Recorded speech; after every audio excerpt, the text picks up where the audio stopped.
Chapter 2, Nyoka Samuels Gilchrist. The Journey to Whole Again. Out the gate. As I looked down on the pavement of the walkway leading into the front yard of the 2-story house, I thought to myself, could I make it? I wasn't thinking about a cracked skull or breaking a bone. I wasn't thinking, where would I live? What would I eat? Where would I get money from? All I was thinking was, could I get away? Could I run away and never come back? I stepped up into the window frame, then stepped down slightly on the awning just below the window. The awning's loud crunch frightened me, prompting me to shift my entire weight back into the window frame. I looked down. I heard a shout in my subconscious, "It's now or never." I chose now. I hit the pavement, stood up, and dashed through the small gate in front of the house that was close to the sidewalk. I ran. I ran down the main street, then turned onto a side street. Before I jumped, I managed to stuff some underwear into my jacket pockets. I don't remember what else I spontaneously stashed in my pockets. My adrenaline was pumping, rushing through my veins. So I didn't realize that it was brick outside. Brick was the term we used to describe the frigid temperatures that accompanied the winter season up north. I'm sure that brick was not a term exclusive to New York City teenagers of my time. The fact remains, I was a 14-year-old girl who wanted out of a world that my 14-year-old self knew felt like suffocation. This was my third runaway attempt. Let me take a few steps back to help you understand the world I knew at 14. I am a transplant or immigrant, whatever term you use to refer to someone who was born in one place and moved to another. I was born in Jamaica and was essentially raised in a Jamaican household, as both my mother and bonus dad were born and raised in Jamaica. I arrived in New York City with my mother after she married my bonus dad, who a few months before filed all the necessary paperwork for us to gain legal residence in America. This was not unique to me. I went through every level of school with countless children who, as I saw it, were living double lives.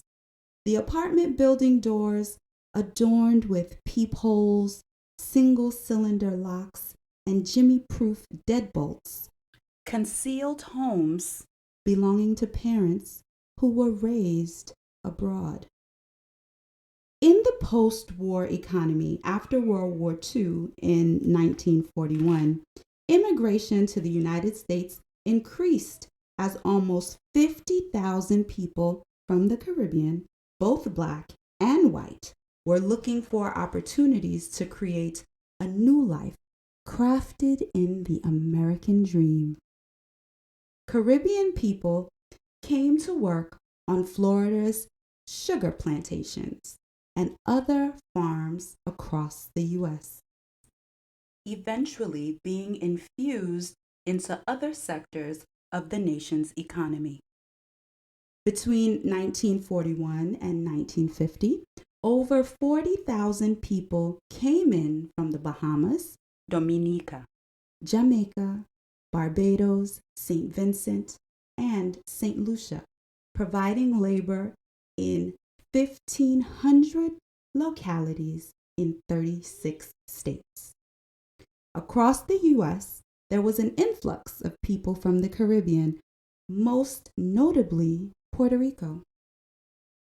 The passage of the McCarran-Walter Act in 1952 closed the pipeline for immigration of Black immigrants. The closure diverted 300,000 Caribbean immigrants to seek passage into Britain between 1948 and 1966. Immigration laws are an interesting topic because as the country's economic status changes, so do its immigration laws. In September 1965, the Hart-Celler Act in the U.S. welcomed the Caribbean once more following Britain's closure of its borders.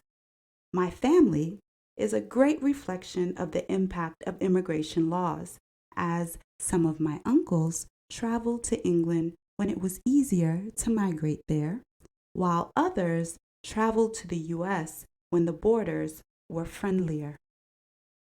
Having non-American parents offered colorful decoration to life here in the U.S. Parents who spoke Spanish patois, English patois, French patois, and African languages paved the way for vibrant ways of throwing down in the kitchen, child rearing, gender roles, and selecting career choices, which were usually doctor or lawyer. Parents didn't migrate to America for their children to screw around and be the second pick. These parents stressed the plentiful opportunities in America. They made it clear that these opportunities were not offered on the small islands where they migrated from. These parents came to America so that they could make a better life for them and their children. After I jumped out the window, my bonus dad drove out after me, expressing his disbelief over what I had done, and days later, I was on a one-way flight to Jamdong. That's the affectionate name given to the beautiful island of Jamaica in the West Indies. As I contemplated the jump, all I wanted to feel was freedom. I chose to sleep on park benches instead of a warm bed when I ran away because my freedom meant more to me than being so far removed from who I knew I was inside. Before I left Jamaica at the age of 3, I attended basic school. So I was as sharp as a well-maintained cutlass. Entering the New York City public school system in kindergarten, I knew everything required of a first grader. However, the only reasons I could think of for not advancing to the next grade would be my thick patois on my tongue and the color of my skin. People teased me terribly because of my accent.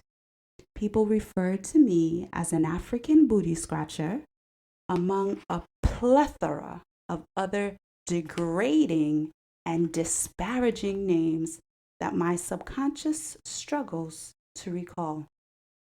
That subconscious place is where the majority of my trauma will reside for years to come. All of us undergo trauma and bury it in the recesses of our minds, where it remains hidden until it reemerges. Migrating to a strange country and leaving everyone I called family behind was devastating. I have no memories of the first 4 years of my life. My first plane ride buried under trauma. I lost the memories of my family as I stepped into a new dimension known as America. I lost memories of my family. This experience initiated the invisible cracks in my spirit that were palpable within me.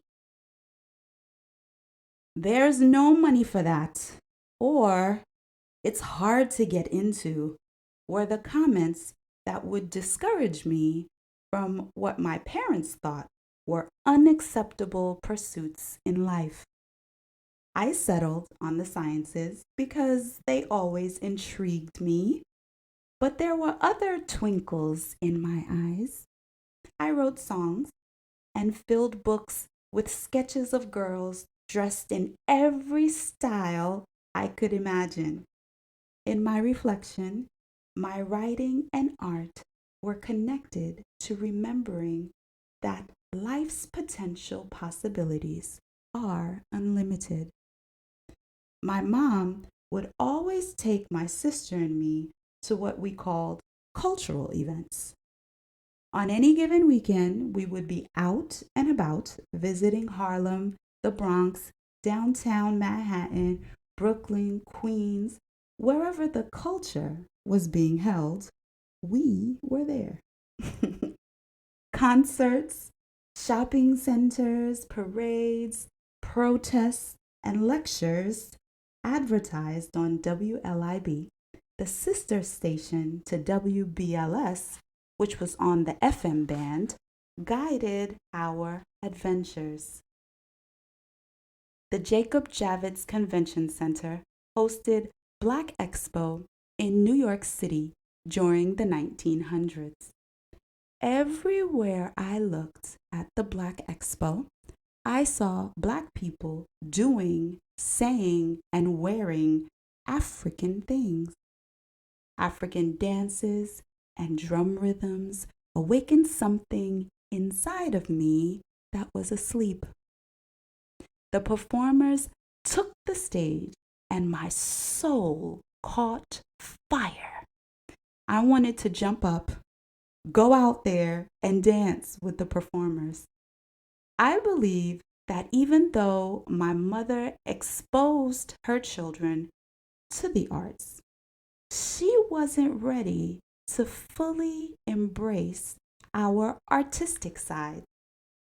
After all, there was no money in that. My mom threw out my songs, leaving no room in my extracurricular activities for the arts. As an adult, I reflect on the difficulties my parents had while raising a family in America. My parents left their homeland, a familiar environment, for a completely different culture with no close-knit family connections to ease the load. The pressure must have felt like tons of bricks. Yet, here we are, living now. Freedom. The first half of my freshman year of high school unleashed a freedom I had never experienced in my life until then. I would tell my parents that I was going to school, but it would be somewhere entirely different.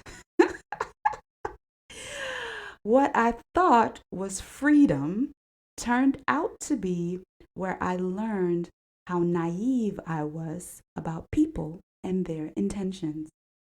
This is where I learned that the way I perceived the world was not the way everyone else perceived it. My first real heartbreak happened during this time. I lost friends during this time. At this time, I was putting my entire life at risk. My mother and my bonus dad felt compelled to contact my biological father in Jamaica, gathering my belongings, and relocated me to a place they knew would ensure my safety. Looking back at that time, I must say that my parents must have felt like there was no other option. I was unhinged, cutting school, failing classes, jumping out the window, running away time and time again. All within this short space of time, the first half of my freshman year of high school.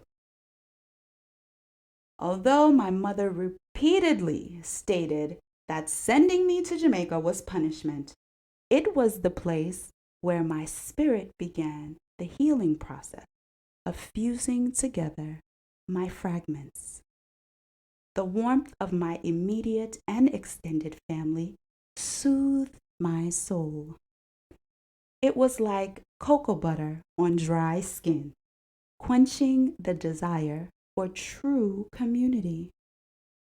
My grandmothers and my maternal grandfather were alive at this time, providing me the opportunity to create connections with elders who I had no memories of after migrating to the States.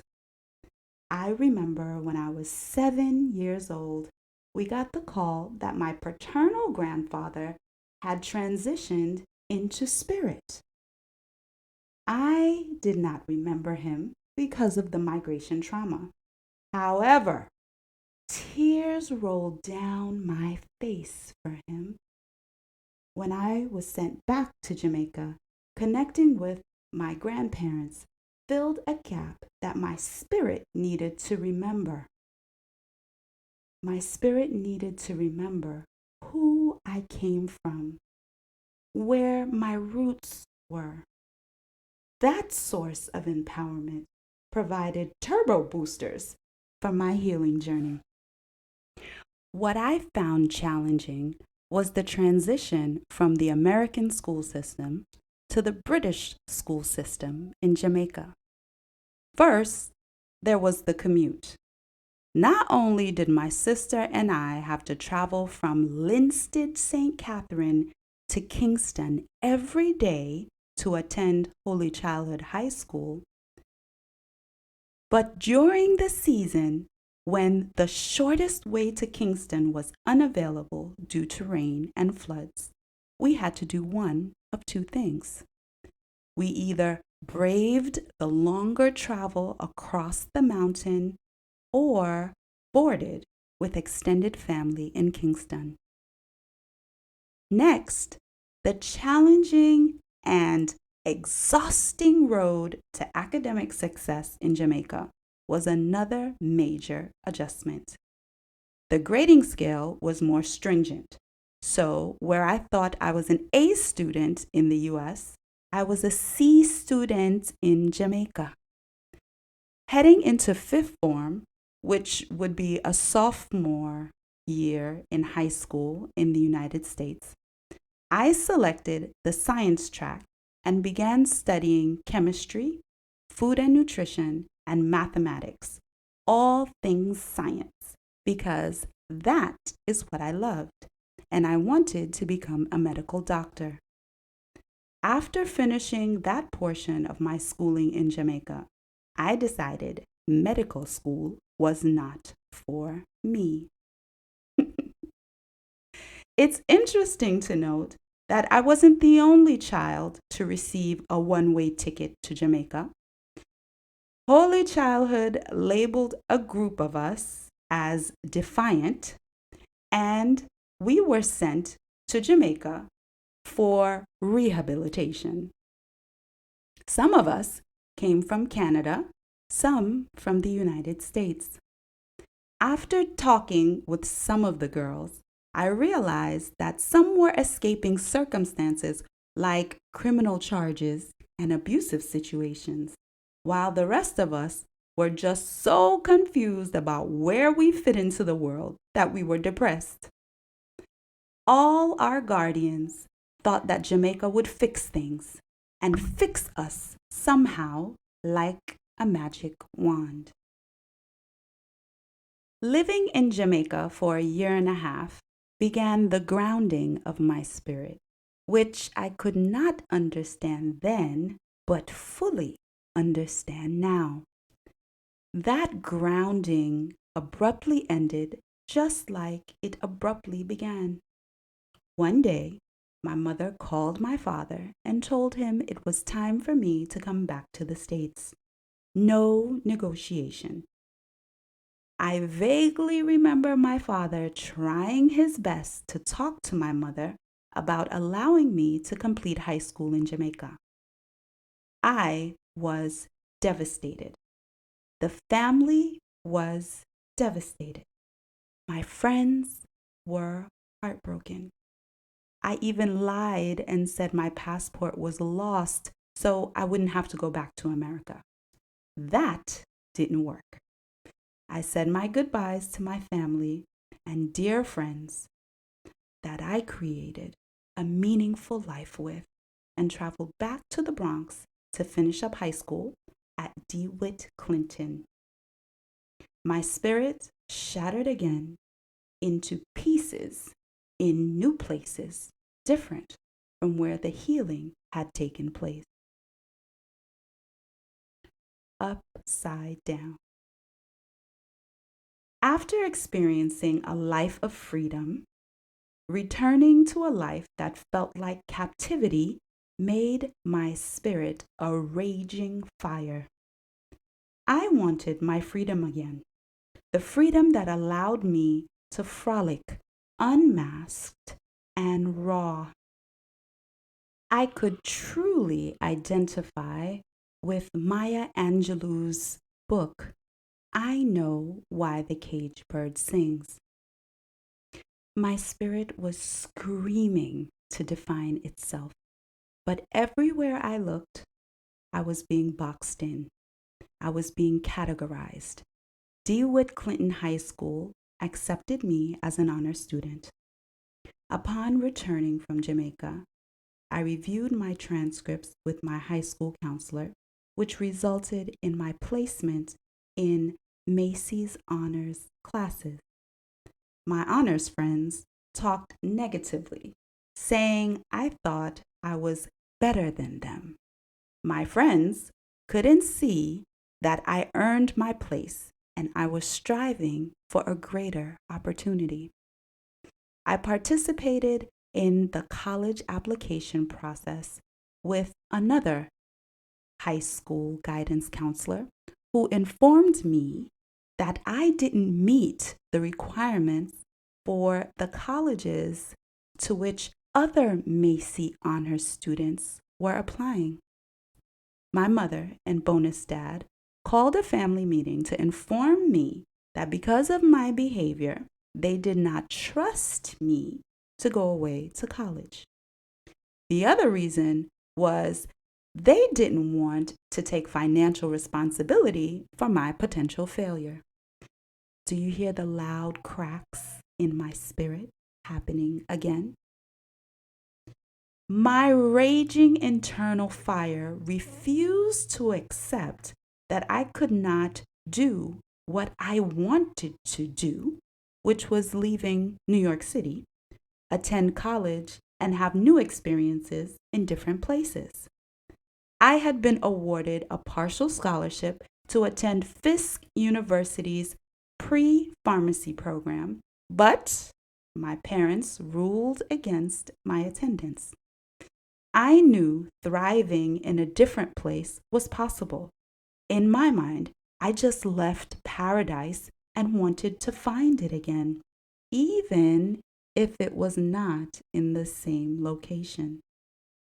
After graduating high school, I walked out of my parents' home with the clothes on my back and moved in with my boyfriend and his mother in a small studio apartment at the time.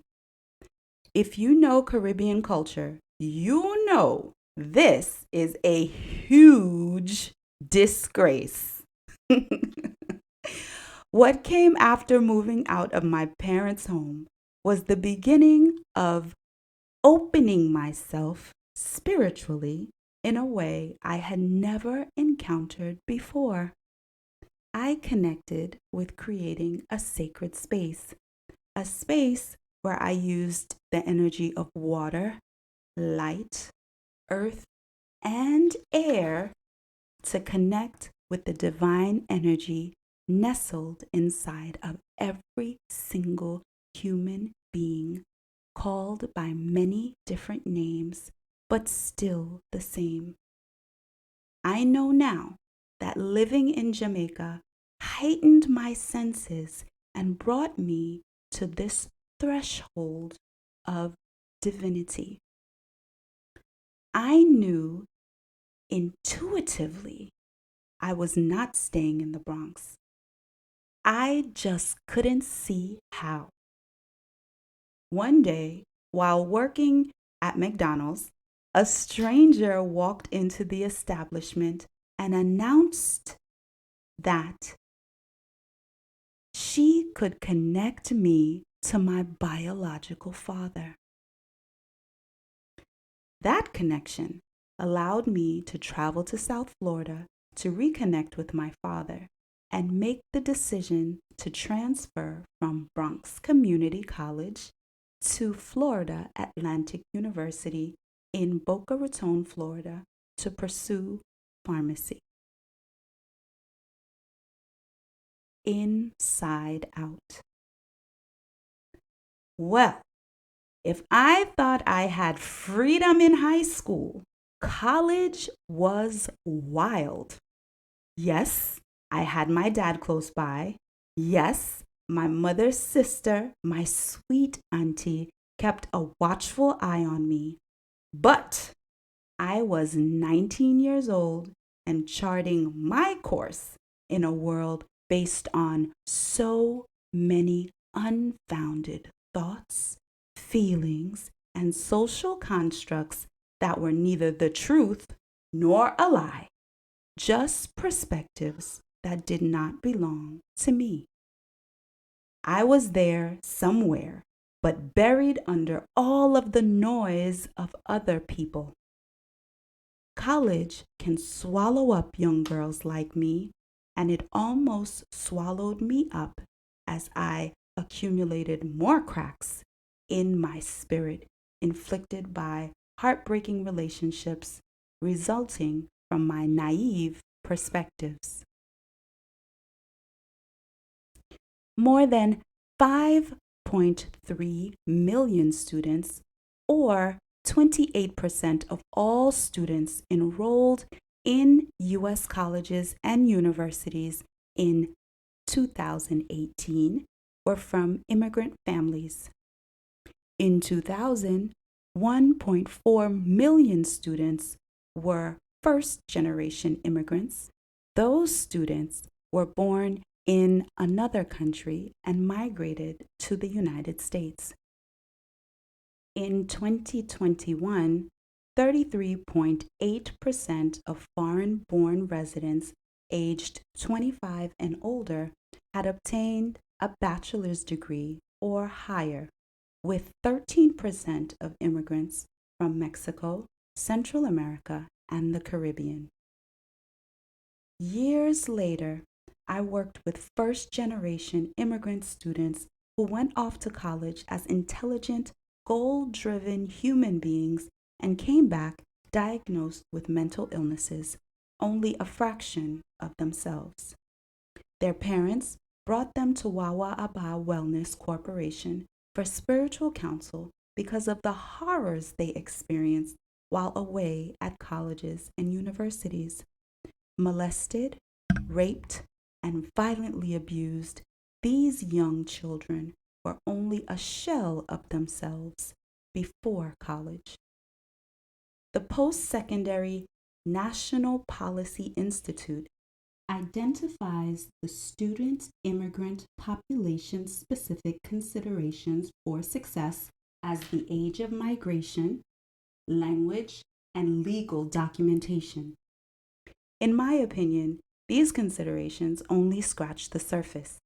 In my case, cultural, social, emotional, and mental health impacted my college experience. The whirlwind of navigating college life while learning who I truly was threw me into a tailspin. I had to be Baker acted by my father, placed in a psychiatric unit, and medicated. I was later diagnosed with psychotic disorder, NOS. I always thought that this type of diagnosis must be popular among people who were admitted to psychiatric facilities with what layman's terms call a nervous breakdown. The diagnosis indicates that the presenting symptoms did not meet the criteria for a psychotic or schizophrenia diagnosis. Before this experience, I had never received a mental health diagnosis. What I know for sure is that migration trauma and culture shock are real, and when we dig deeper, these are considerations that impact success on college campuses across the country. In my case, the psychiatrist that my family decided to work with had an interesting outlook on caring for his patients. At that time, it was not a popular caring approach. However, Dr. Robert Bassel did a red pill, blue pill matrix scene with my parents. He said we could go down the medication path with my treatment, or we could take a holistic approach. I'm sure my mother and father discussed it as I sat in the University Pavilion Outpatient Behavioral Health Services facility in South Florida, a low acuity facility where I was admitted after being stabilized at Memorial Regional Hospital. My parents chose the holistic approach, and since that day, at 19 years old, the holistic approach to my mental health and my whole health has been a mainstay in my life. After making that decision, I collaborated closely with Nana Mena Ya Bradua, a traditional priest from the Akan Kwan heritage of Ghana, West Africa. Beautiful connections emerged from that choice my parents made for me, because I could not have imagined having to stay on medication that made me feel like a zombie, sedated and numb, as opposed to the vibrant woman that I was becoming. Cue Vibrant Thing by Q-Tip. You must know, hip hop raised me. While living in South Florida, embracing more of my Jamaican heritage served as the lung tissue that gave me room to expand and express all of myself boldly and triumphantly. Learning and performing Jamaican folk songs and dances while visiting Jamaican landmarks like Accompong Town and Morant Bay opened the door for me to dig deeper while studying Akan culture. The more I studied, the more vivid my dreams of past lives became, connecting the waters of this lifetime with previous ones. As I continue to learn about West African regalia, food, dance, and its connection with the African diaspora, I continue to learn about myself. I persist in nurturing these roots to propel my life forward, hereby enhancing the visualization of my destiny. The holistic choice my parents made was not an easy choice by any means. The medication pathway would have been the easy route in my case, but my spirit was not having it. My spirit fought.